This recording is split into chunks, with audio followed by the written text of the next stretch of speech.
Hebreus, israelitas, judeus, você sabe qual é a diferença? Hoje nós vamos falar sobre uma curiosidade bíblica. Qual é a distinção dessas três nomenclaturas que são dadas ao povo escolhido por Deus? E já que nós estamos falando de curiosidades, eu quero saber de você. Você tem alguma curiosidade bíblica? Se você tem, deixa aqui nos comentários, porque a gente está fazendo a pauta dos próximos vídeos e a sua curiosidade pode estar em um dos nossos vídeos.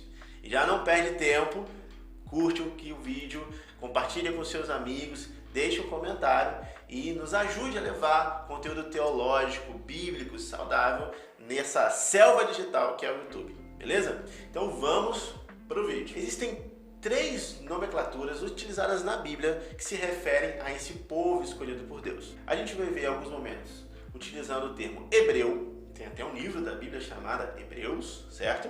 A gente tem também o termo israelita, muito usado ali, no Êxodo, na história de Moisés, libertação do povo. E nós também temos o termo judeu, muito utilizado no Novo Testamento. O povo judeu, Jesus nasce no povo judeu. Esses três nomes estão sim se referindo ao mesmo povo, ou pelo menos a essa caracterização, ou a essa identificação, melhor falando, com relação ao povo escolhido por Deus. Mas sim, existe uma diferenciação entre cada termo, o porquê dele ser utilizado e nos ajuda a ver e entender um pouquinho melhor sobre a história fascinante e gloriosa desse povo escolhido por Deus. E é sobre isso que eu quero trazer um pouquinho para você hoje. Começando pelo termo hebreus. Ele significa aqueles que estão do outro lado do rio ou além do rio, muito associado à posição geográfica que Israel está ali próximo ao Rio Jordão. Mas olhando um pouco mais a fundo no detalhe, esse termo está relacionado a um dos ascendentes de Israel, a um dos seus antepassados, chamado Éber. Quando nós olhamos o capítulo 10 de Gênesis, nós vamos ler lá uma coisa que muitos não gostam de ler, que é genealogia. Mas a genealogia está ali por um propósito, e ela apresenta para a gente o desenvolvimento até chegar no que nós conhecemos posteriormente de povo de Israel. E ali, entre os pais, que são pais, entre os personagens, entre as pessoas daquela genealogia, nós temos alguns que vão ser importantes para a gente entender. De Noé, nós temos um filho chamado Sem, que gerou Arã, que teve um filho chamado Arfaxade e que gerou Selá, que então teve um filho chamado Éber. Hebreus está relacionado a Éber, são os filhos de Éber que são chamados de hebreus. E nós podemos ver nessa genealogia que outro ascendente importante nessa genealogia é o quê? É Sem, o filho de Noé. Por isso que também, isso nos nossos tempos modernos, nós conhecemos os povos semitas, muito associados a Israel, porque eles são descendentes de Sem. Então, por causa da descendência de Sem, o povo de Israel, ou o povo hebreu, também é chamado de semita. E por causa de Éber, então eles recebem o nome de hebreus. A genealogia continua, eles continuam desenvolvendo, a Bíblia continua apresentando o desenvolvimento desse povo. Então, dentro dessa genealogia, nós vamos ter, logo depois ali de Éber, ele vai ter alguns netos depois do surgimento de Abrão, que vai ter o seu nome mudado por Deus para Abraão, recebe uma grande promessa do Senhor de que a sua descendência seria uma grande nação. E então ele vai ter, adivinha quantos filhos? 2. Um dos filhos é o filho da promessa chamado Isaac. Isaac vai ter mais 2 filhos, que vai ser Jacó e Esaú. Esaú mais velho, e Esaú ele vai ter uma outra nomenclatura também na Bíblia, Edom, que vai dar origem ao povo edomita. Então, quando você olha na Bíblia falando sobre Edom ou edomitas, está falando sobre os descendentes de Esaú. E nós temos então o mais novo agora, Jacó. Jacó, ele tem uma experiência com Deus. Deus muda o nome dele e agora ele passa a se chamar Israel, que vai dar um nome à nação e que também vai justificar o termo israelita. Então, Israel é por causa de Jacó, e todos os seus descendentes que vão formar essa nação numerosa, poderosa, escolhida por Deus, são chamados de israelitas devido ao seu pai, ao seu patriarca Jacó, que teve o nome mudado para Israel. Jacó, ou Israel, vai ter 12 filhos, homens, e eles vão dar origem às 12 tribos de Israel. Entre esses filhos tem um que se chama Judá. Judá se transforma numa grande tribo, a maior tribo de Israel.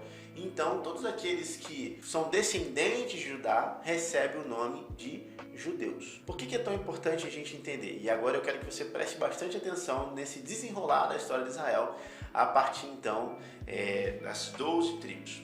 Israel vão ter vários reis, mas 2 reis são muito importantes. Davi, que vai ser um rei que unifica toda a nação, ele vai ter todas as tribos ali debaixo do seu reinado.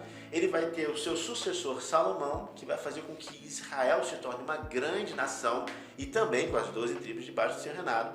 Mas ele deixa um sucessor chamado Roboão. Mas Roboão, ele acaba vivendo uma experiência que vai ser literalmente um divisor na história de Israel. Roboão, ele, por causa de um atrito com o povo, ele então vai ver as tribos se dividindo.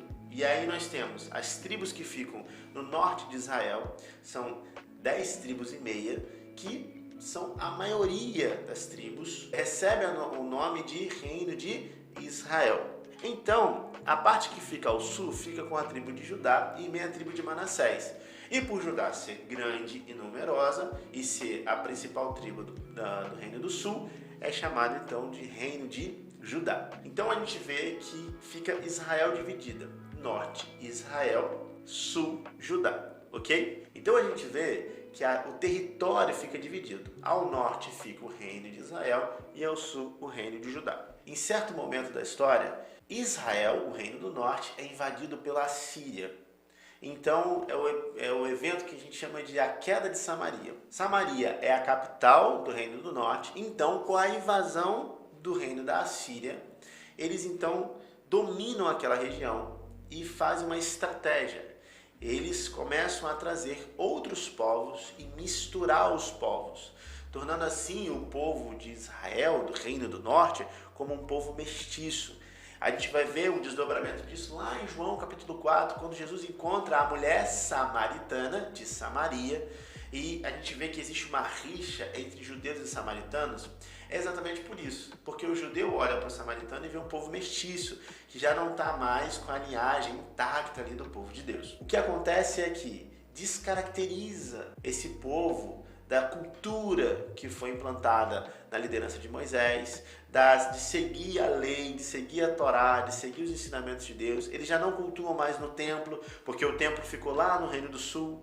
Então agora eles estão cultuando em montes, em especial o Monte Gerizim. Então agora esse povo descaracteriza, se perde as suas genealogias, né? Se perde ali dentro da sua linhagem, e então esse povo agora deixa de ser reconhecido como um povo de Deus, se transforma num povo mestiço, ok? E o que sobra então, ainda mantendo essa linhagem, é o Reino do Sul, que é o Reino de Judá.